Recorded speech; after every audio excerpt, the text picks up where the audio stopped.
আল্লাহর কোরআন আয়াত নাজিল হয়ে গেল, ওয়ান্নাজিয়াতি গরকা।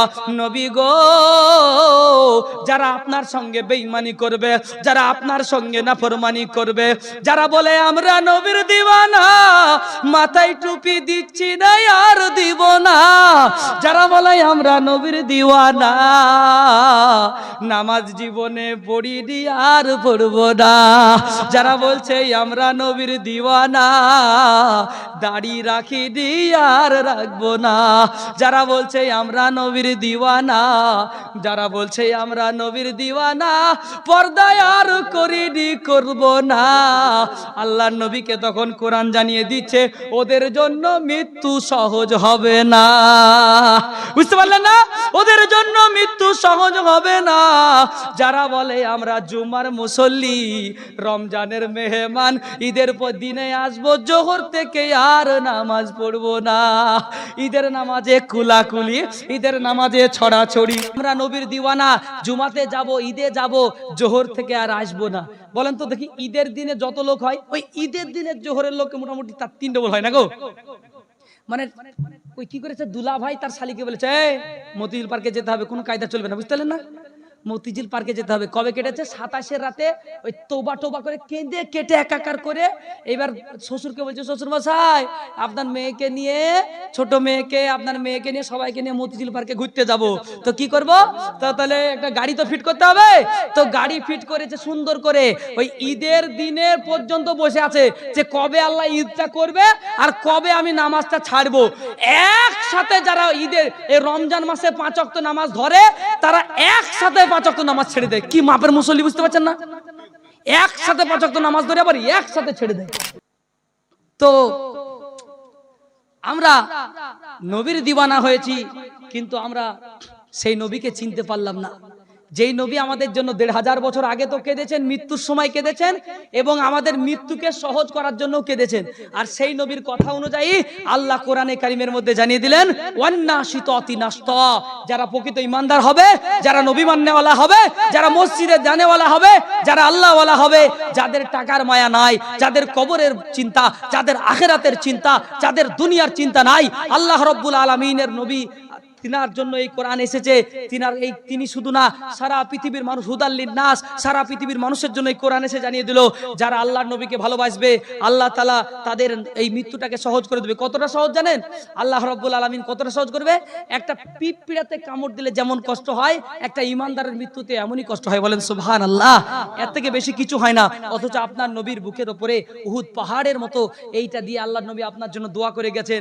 কারণ নবীজি বলছেন, আমি কষ্ট সহ্য করতে পারবো, কিন্তু আমার উম্মত কষ্ট সহ্য করতে পারবে না। আরে যেই নবী এত তোমার জন্য ভেবেছেন, যেই নবী তোমার মৃত্যু পর্যন্ত ভেবেছে, সেই নবীর জন্য তুমি মৃত্যুর আগে মসজিদ পর্যন্ত একটু ভাবতে পারবা না? মসজিদের জন্য একটু চিন্তা ভাবনা করতে পারবা না? ওয়াসসাবিহাতি সাবহা ফাসসাবিকাতি সাবকা, কিছু ফেরেশতারা আসমান থেকে সাঁতার দিতে দিতে আসবে, আর কিছু ফেরেশতারা পাল্লা পাল্লি দিবে। চলো ইমানদারের মৃত্যু হবে, আজকে চলো আমরা সবাই দেখতে যাই। ইমানদারের মৃত্যু হবে, চলো আজকে আমরা সবাই দেখতে যাই। কিন্তু আমাদের দেশে তা না, ইমানদারের মৃত্যু হবে, চলো আমরা বেটা ছেলেরা কাজে যাই, আর আমরা মেয়ে ছেলেরা ট্রাক্টর ভাড়া করে দেখতে যাই। বুঝলেন কিনা?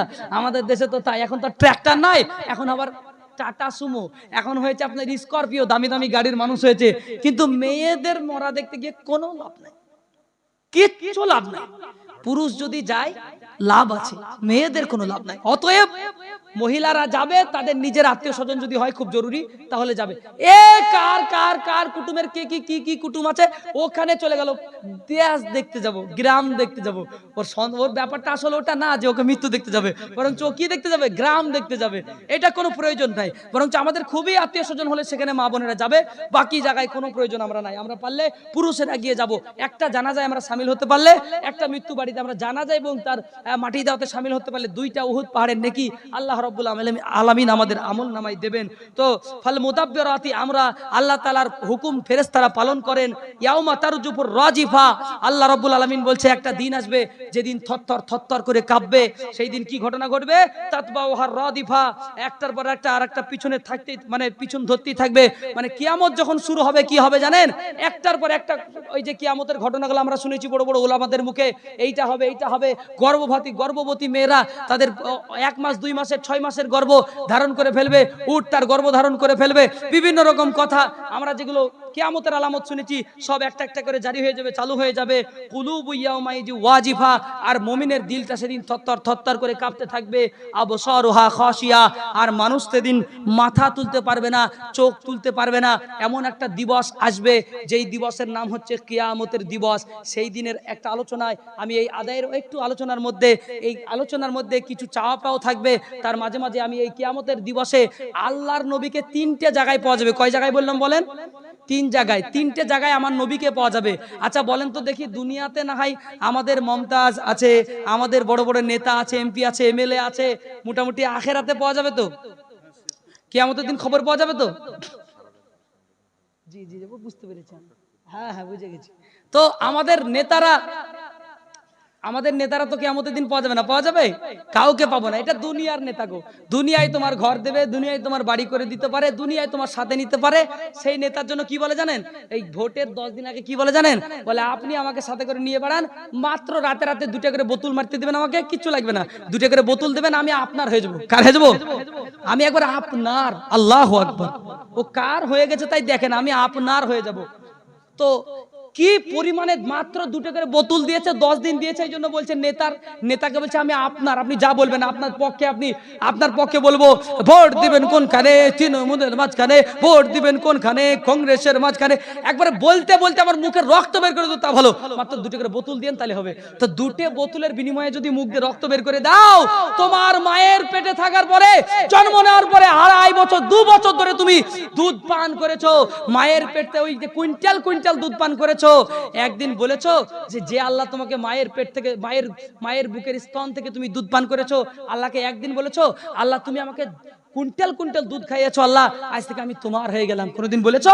কোনোদিন বলতে পারোনি। আর তোমাকে 2টা করে বোতল মেরেছে রাতারাতি, তুমি বলছো আমি আপনার হয়ে যাবে। কত স্লোগান লাগে দেন না। একদিন দেখছি কংগ্রেসের স্লোগান করছে, একদিন দেখছি সিপিএম এর স্লোগান করছে। কঠিন ব্যাপার, বুঝলেন কিনা? তো যাই হোক, আসাদ আলী এক পেটি টালি। তো আল্লাহ রাব্বুল আলামিন এনার দানকে কবুল করুন। যে আশাতে যে নিয়াতে করে গেল দান, দানকে কবুল করো রব্বে সুবহান। আর দোয়া করি আমি ওগো পাক বাড়ি, মিজানেতে নেকির পাল্লা করে দিও ভারী। মা বোনেদের পক্ষ থেকে আমরা এখনো পর্যন্ত দিতে পারিনি। একটা মা দেখবো শেষের বেলাতে, বোন দেখবো 5 পেটি দিয়ে আজকে দেখে দিতে হবে। একটা 5 পেটি যদি আপনারা পাঠাতে পারেন, তাহলে এখানে কিন্তু 10 পেটির একটা লোক খাড়া হয়ে যাবে, আপনার মসজিদের কাজ হয়ে যাবে। আম্মা জান একটা 5 পেটি একটু টুক করে লিখে পাঠিয়ে দেন তো, ইনশাআল্লাহ মা বোনেরা হারিয়ে যেতে শিখেনি। আল্লাহর নবী বলছে আমার সাথে দেখা হবে আমার বিবিগণের মধ্যে, সর্বপ্রথম যার হাত সব থেকে বড় হবে। এখন আল্লাহর নবীর স্ত্রীরা সব হাত মাপামাপি করছে, কার কত বড় হাত আছে দেখো তো, এর হাত মাপামাপি করছে। আল্লাহর নবীর স্ত্রী হযরত খাদিজা বুঝতে পারলেন, এই হযরত আয়েশা সিদ্দিকা রাদিয়াল্লাহু তাআলা আনহা, তিনার স্ত্রী খুবই পছন্দনীয়, তিনার স্ত্রী খুবই বুদ্ধিমতী ছিলেন। তিনি হাত মাপামাপি করছে, যে বাপ দেখি কতদূর কার বড় হাত হলো, সে আগে যাবে। তো আল্লাহর নবীর সঙ্গে দেখা হবে, তো দেখছে যে জান্নাতের ভিতরে দেখা হবে।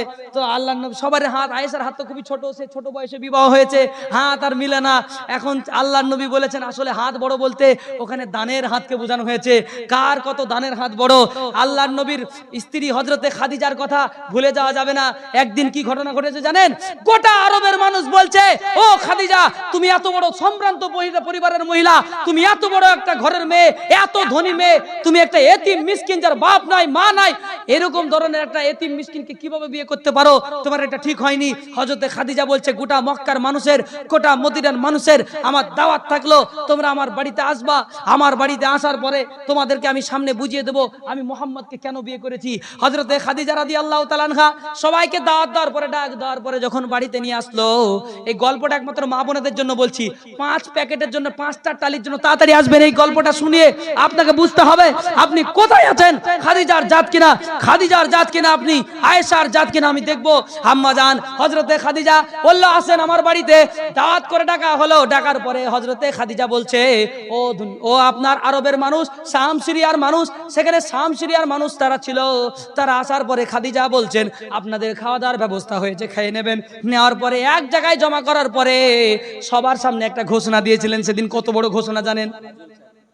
তাহাজুল চার পেটে দেখেন ছেলেরা তো সবসময় আগেই থাকছে, তাহলে আর কি করে হবে।